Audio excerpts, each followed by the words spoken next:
Hello, welcome back to Creepy Places Global. And we're in London, and one of the best things that happened is I went to a restaurant and I had to wear a jacket and a tie. It was required, and which is the first time for everything, because usually in Rhode Island it's just usually people wear clothes that are made for people 20 years younger and 200 pounds lighter than they are. So it was kind of nice to actually be cultured and look snazzy for once. So enjoy this next episode at the HMS Belfast, and hopefully we'll get more Creepy Places Global episodes from England from you.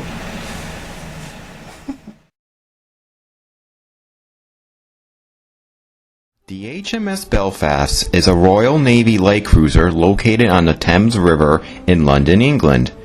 Being built at Harland and Wolff Shipyard in Belfast, Northern Ireland at a cost of about £2.1 billion, the ship was commissioned on August 5, 1939 under the command of Captain G.A. Scott with a crew of 761. This occurred about a month before the official outbreak of World War II on September 3, 1939, which is the day that Britain and France declared war on Germany after the German invasion of Poland. Forming part of the 18th Cruiser Squadron, the ship's first mission was to enforce a maritime blockade of Germany in the northern waters.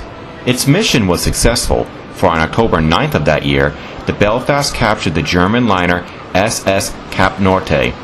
However, the excitement over the success was short-lived. On November 21st, the ship struck a magnetic mine while leaving the Firth of Forth up near Scotland. 21 members of the crew were injured, and damage to the ship was severe enough that it put the ship out of commission for almost 3 years. On November of 1942, the Belfast set sail again under the command of Captain Frederick Parham, becoming a flagship for the 10th Cruiser Squadron in charge of a dangerous task of escorting convoys in the freezing Arctic Ocean. These Arctic convoys sent vital supplies from North America, Iceland, and the United Kingdom to northern ports of the Soviet Union. The Belfast was often at the mercy of the harsh Arctic weather, facing gale-force winds and below freezing temperatures. We went round to the Arctic. Our duty station was the Denmark Strait, backwards and forwards, making sure no German ships got out. One early morning I wanted to get to a turret on the upper deck, waiting for the big ones to come over. I dashed, got my hand on the turret door, and a big one came over, swept me from my feet. But I didn't get washed overboard because my hand was frozen on the turret handle. The HMS Belfast will also participate in the Battle of North Cape under the command of Vice Admiral Robert Burnett. The Germans were looking to disrupt these Arctic convoys, so they sent the battlecruiser Scharnhorst and 5 destroyers to attack and destroy some of these convoys as they passed the northern tip of Norway. Unknown to the Germans, British intelligence discovered the plan and were well prepared.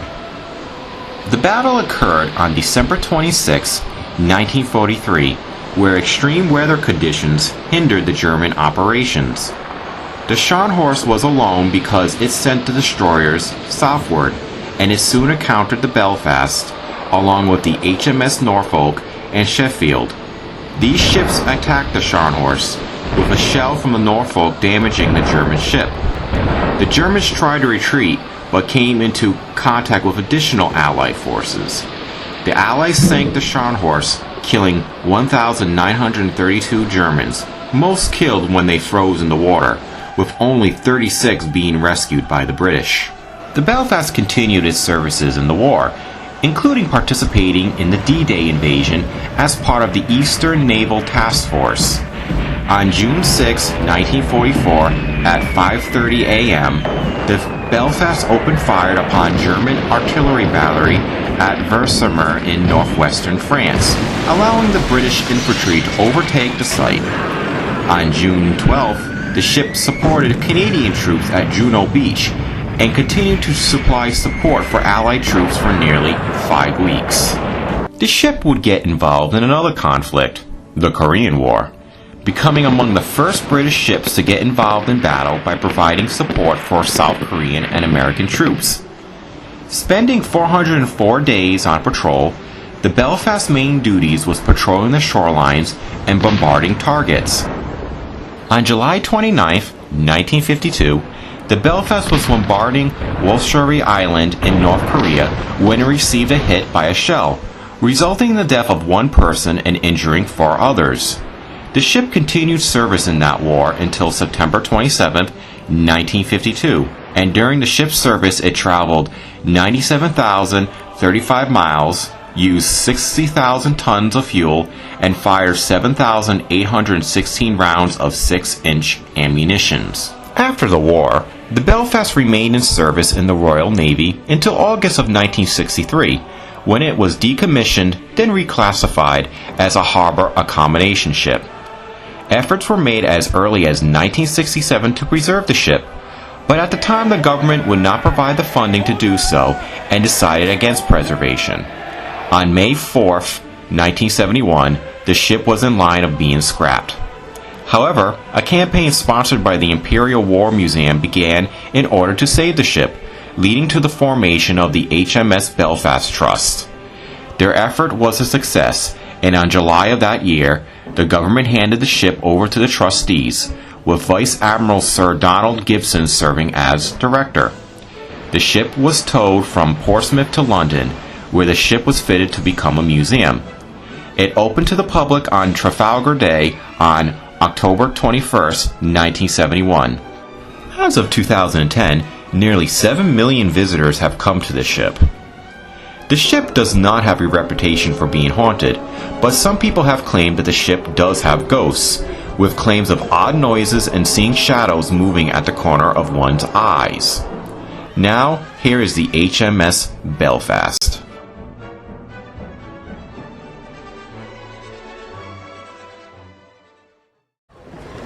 Well, the HMS Belfast, also known as His Majesty's, is right over there.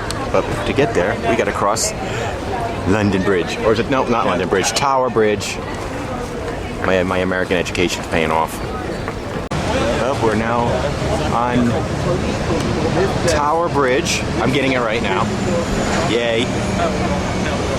And there is the HMS Belfast, which we're heading to. And here's the masses of both indigenous population people and tourists and immigrants. And that's the Tri-City Hall, right there. City Hall. Yeah, they spent £4 million trying to come up with the Tri-City Hall. Oh, it was so worth every cent and pence. Wow. Every decade worth $500,000, Yeah.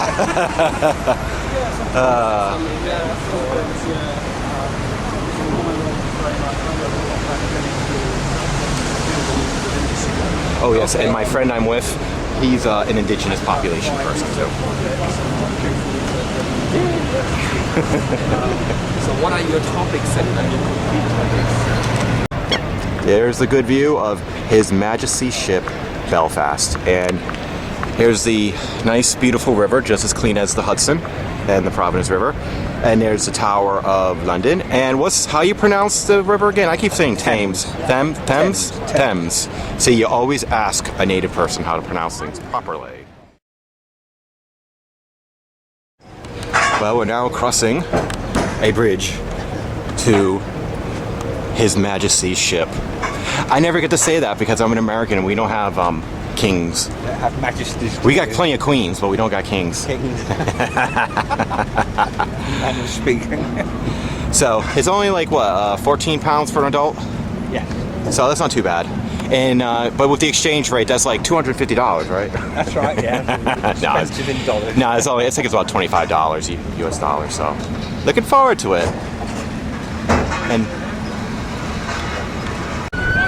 well, here we are on the ship. That's going to be one of London's tallest towers and buildings once it's done. And we're going to wait for the massive kids to go through first. So that's why we can get maybe some alone areas and quiet areas too.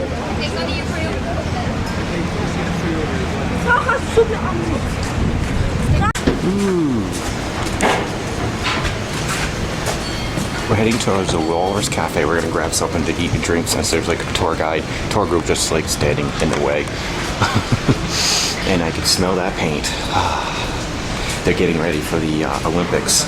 So, I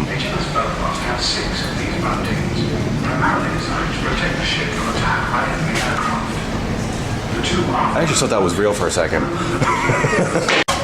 Here are some guns they used to help protect the ships from enemy aircraft during World War II and the Korean War. And you can nest the noises of them working on it. It's not as bad as some areas of London, but and to help you, you use these. I put mine on pause.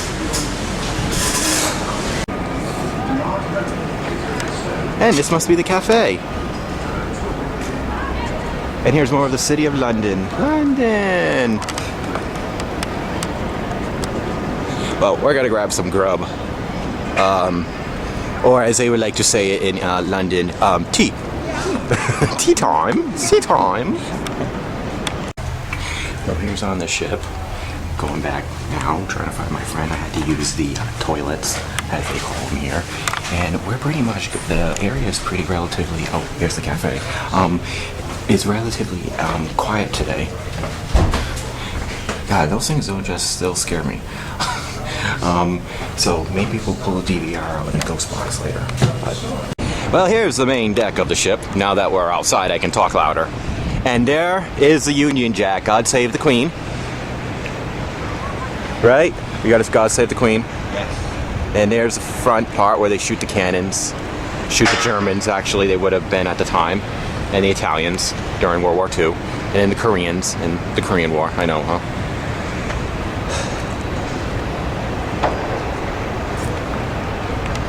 In our continuing exploration of the ship, we're gonna go upstairs.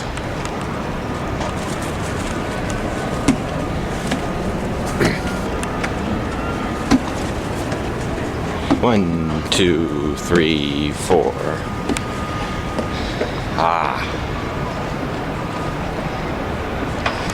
Okay, arrow tells me to go that way.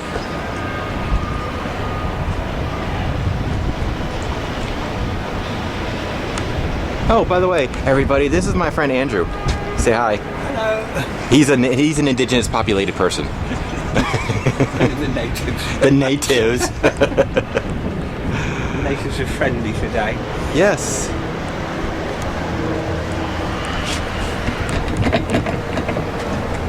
Well, let's go exploring more.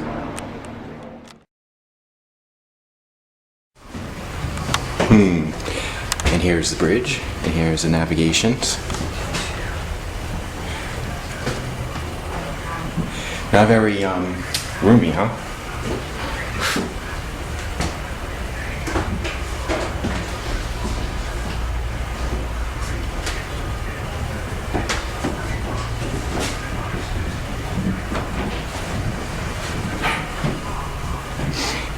He's paying attention to the thing. Look, I got a DVR going.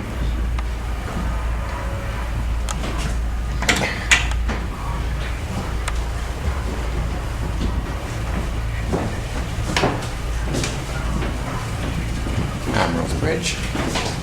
Guess we can go in there later. So I am doing a DVR session. I'll be a little bit limited because of all the noise. What is your name?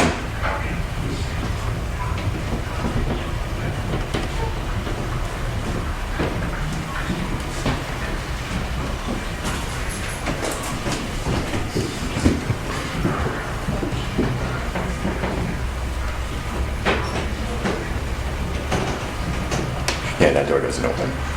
Did you fight in World War I or did you fight in the Korean War? I mean, or World War II and the Korean War.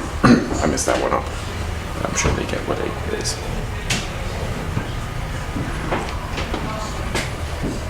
Thank you. I lost my friend. I was getting all the little details.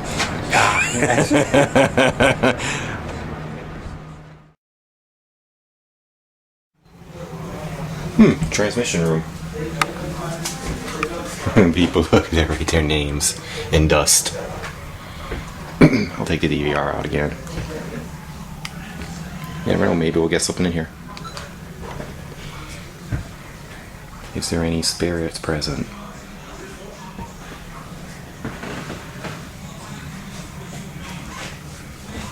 If so, what is your name?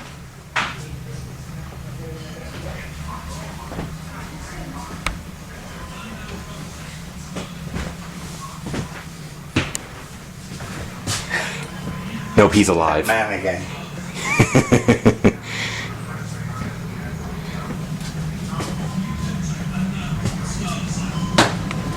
Do you need an SOS?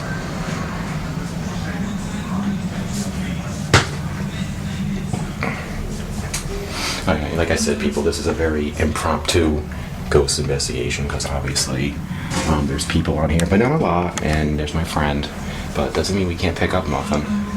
So I do have a ghost box. We'll see if I can try it later.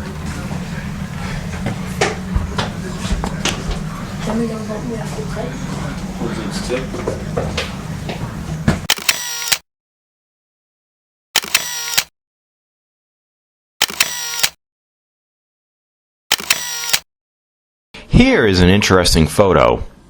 Located on the right side appears to be a figure that resembles a ghostly person in a petty officer Royal Navy uniform carrying something like a board.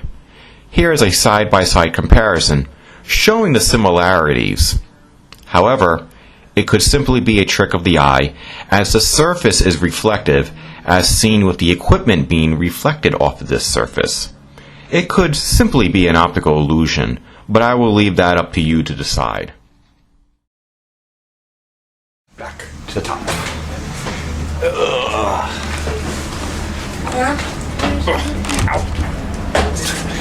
Yeah. Sometimes these places are not really big, made for tall people. Whew. Where are we now? Oh. Close to the top.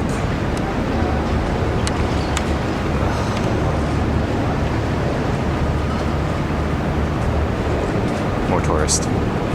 My friend, my homie, and me.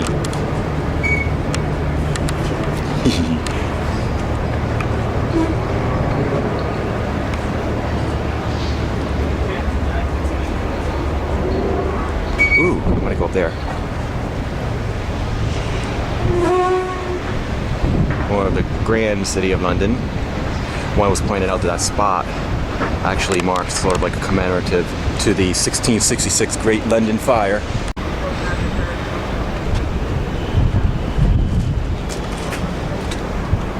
Human. So I'll keep the DVR on. You never know, maybe we'll pick something up before we go back down under.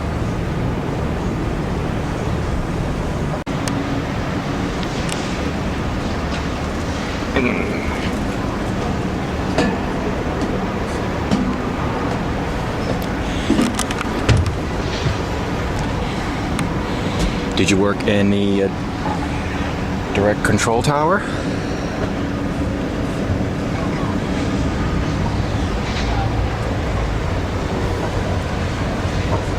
Do you mind me doing this?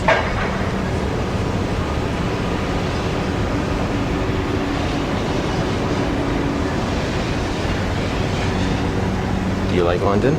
I do.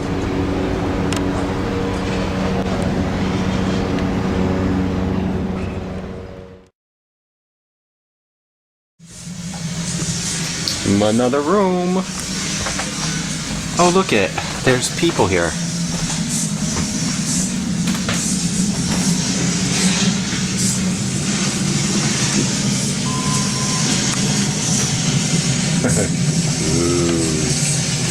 This thing started moving, I would like freak out. Yeah. It looks, they're clearly... Bridge, That one. contact bearing 230, range 9 miles, no CPA.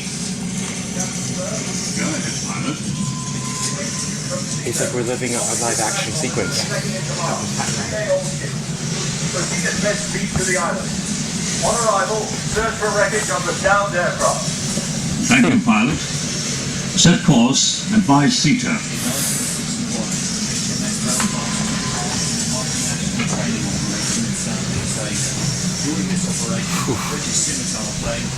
Yeah, many of these phones didn't have cell phones back then.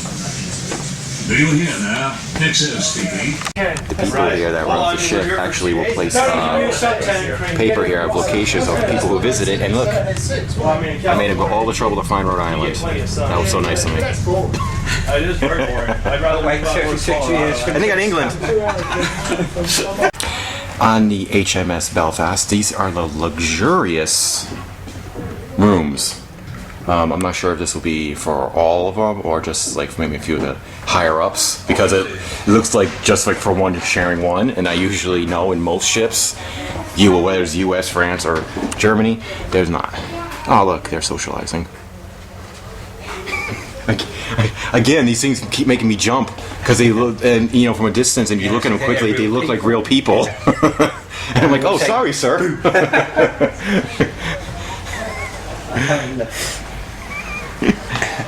Next location, inside this place. Watch your head. The director control towers were responsible for detecting and identifying potential targets for the guns. From 1932 onwards, targets were acquired and tracked by radar, but before that, large optical rangefinders had been used. Information about the target's range and bearing was then passed to the transmitting station.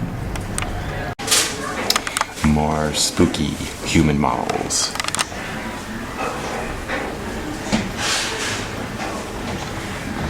Nafiti Canteen. You see this? Yes, that's where they make the tea. Utensils there. Provision issue room.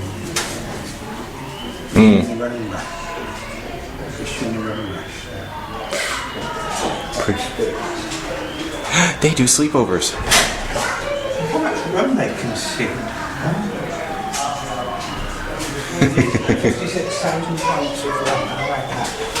Well, you need the rum. Feel like, look, feel like should have did that Spangles. I've not had those two others insane. That guy over there is kind of creepy. Look at his smile. He looks creepy. He is creepy.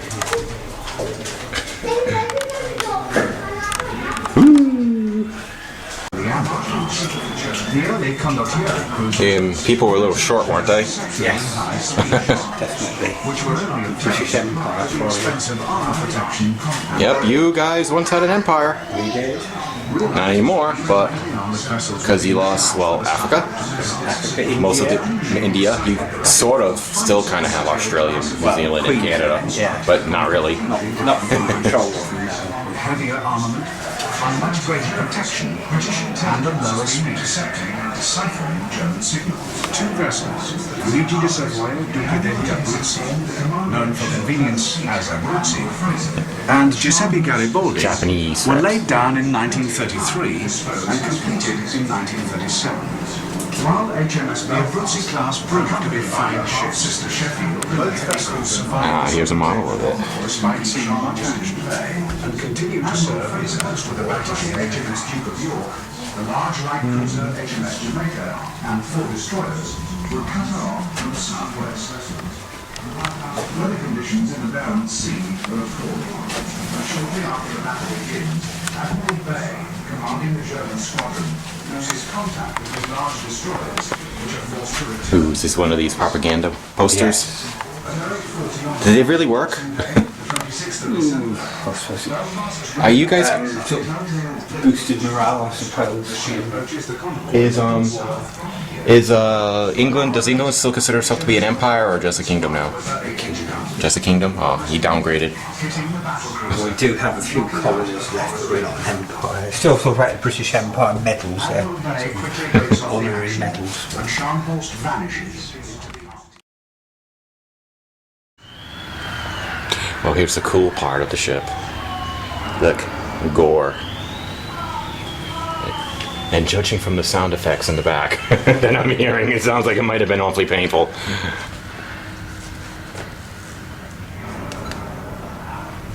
I'll get the DVR going again. I'll walk around here. Is there anybody here?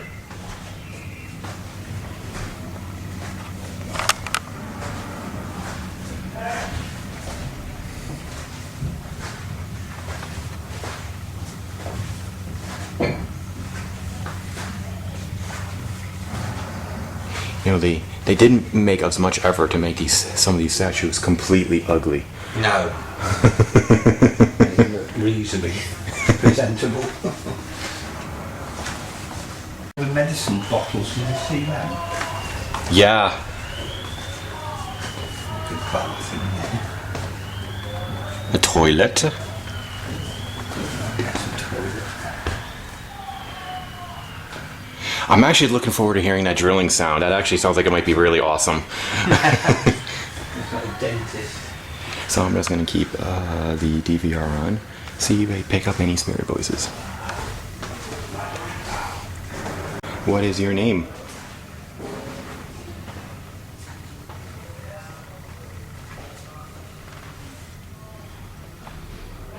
Were you in the World War II or were you in the Korean War?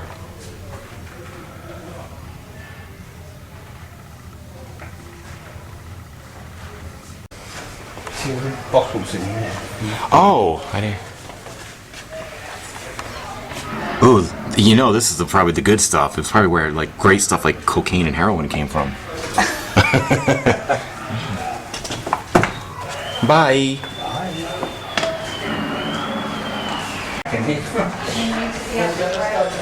This is the room where that horrible drilling came from. Unfortunately, it's not as awesome as it looks. Ah! It's a little sense of humor, I think.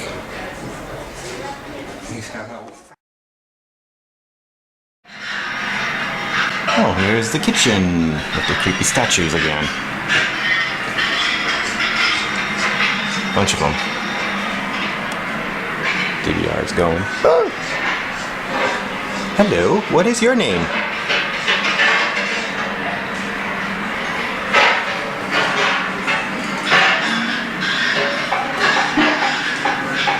This is pretty well done.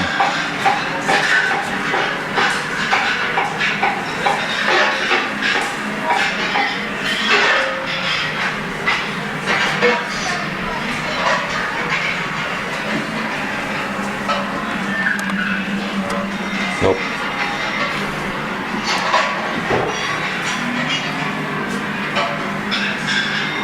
You have to know the food's not real.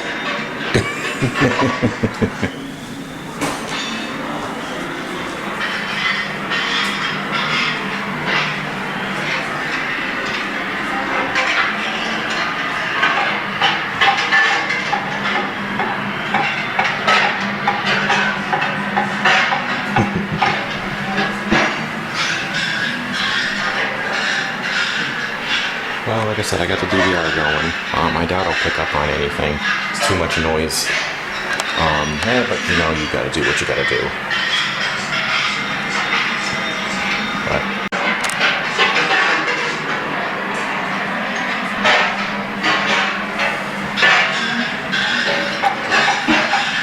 do you like me even though I'm an American?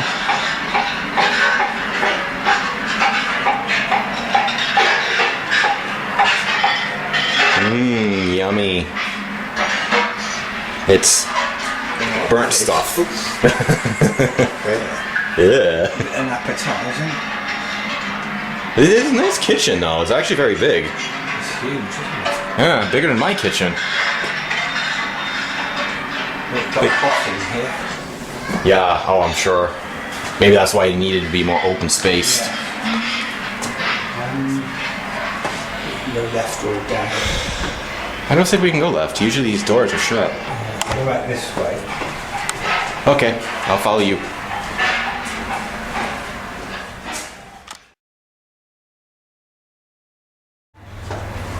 More ship time. Here's the chapel.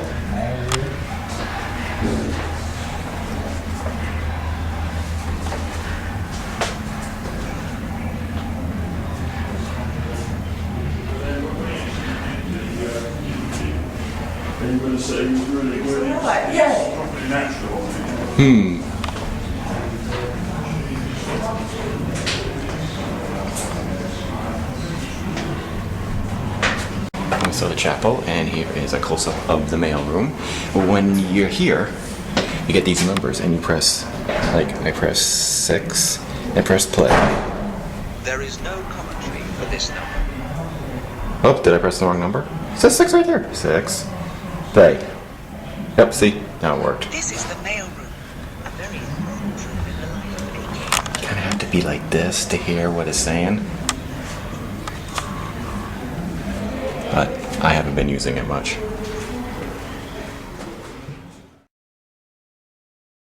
We're now attention! We are now traveling to the engine room, the boiler and the engine room, on these very, very steep steps.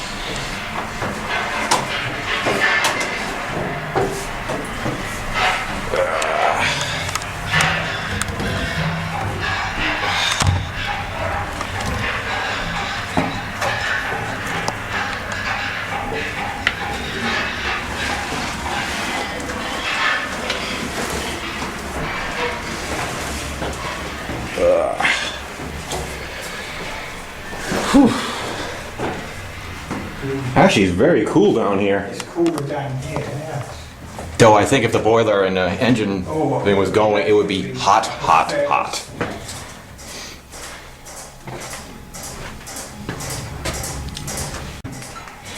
So, since there's no one here and it's just normal noises, is there anybody here?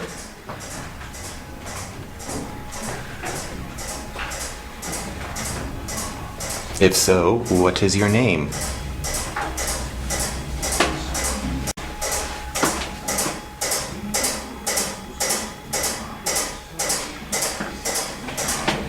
Did you serve in the Korean or the World War II? I'm gonna take some pictures.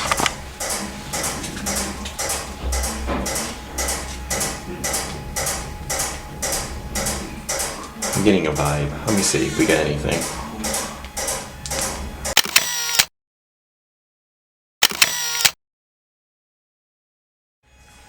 Wow. Look at this room. Ah! Boy. If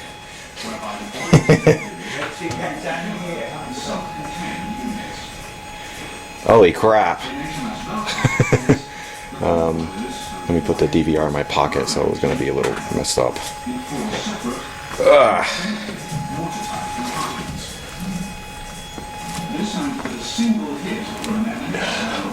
Limbo! Oh my gosh. They recently painted in here, didn't they? Yes. I can smell it. It's freshly painted, isn't it? And 2 inches or 51 millimeters of horizontal deck. Ah, man, you can't be hugely overweight in here either. Engine rooms are closed. Nice to work in there. Yeah, huh? Boilers and the forward engine room immediately astern of it have been restored. I'm just gonna go around and I'll meet you down there. Grouped around a central brick-lined furnace. Entering the steam drum located on top of the boiler, on the upper platform of the compartment. Supply the air. Ow. Yeah, you don't want to be big in here. I'm like banging myself left and right. Even though my shoulders. I'll come on down with you. Ugh. Saturated steam was produced in large bore vertical tubes and collected in the upper half of the drum. This saturated steam was then, except when deliberately laying down a smoke. Got the IR light. It's kind of dark down here, but very cool considering it's actually a very warm day in London. So that HMS Belfast produced as little smoke as possible. And 2 periscopes were provided for each boiler, so that watchkeepers could check on conditions inside the funnel uptakes. Steam from the Boiler room. to drive the ship's turbo generators. I'm going to take a few pictures down here. This place is pretty cool. Was at sea, and one of these can be seen on the middle platform in the center of the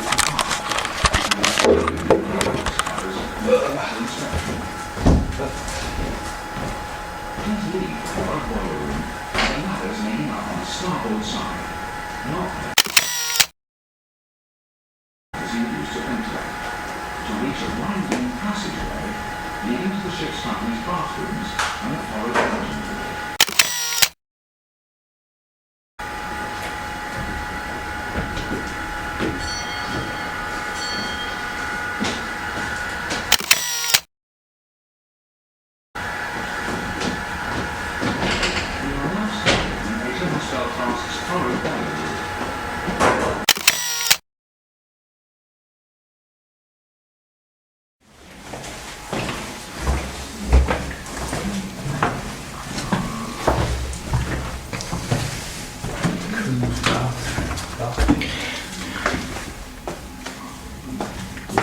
wash basins with glass.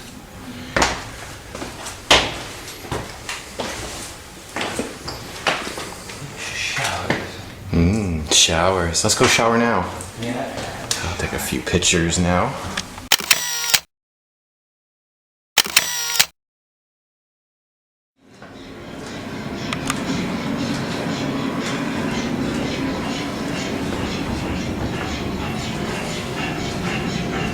I bet a few people lost a finger or two in here.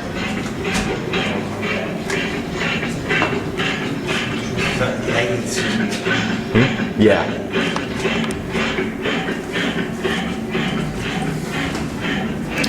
Does it stop in here, or does it continue on? This is it. Oh. Trace your steps. Yep, now. That's it. Right back. Ow. You know, in America, you know that the exit signs are red. And it conveniently just says exit.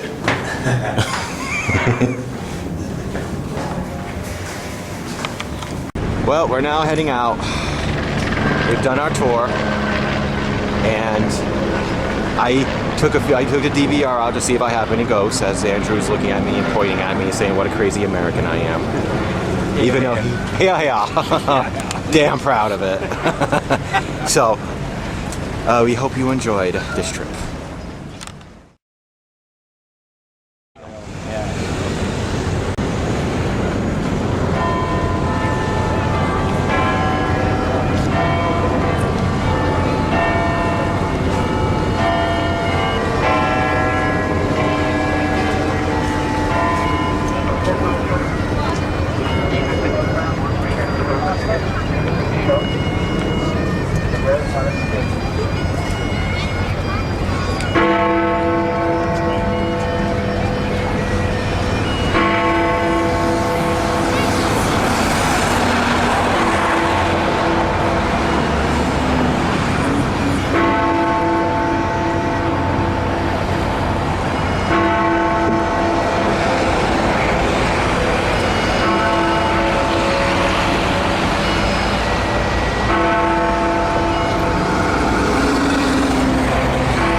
Okay, my hand now totally hurts. I had to hold it up for like 2 whole minutes.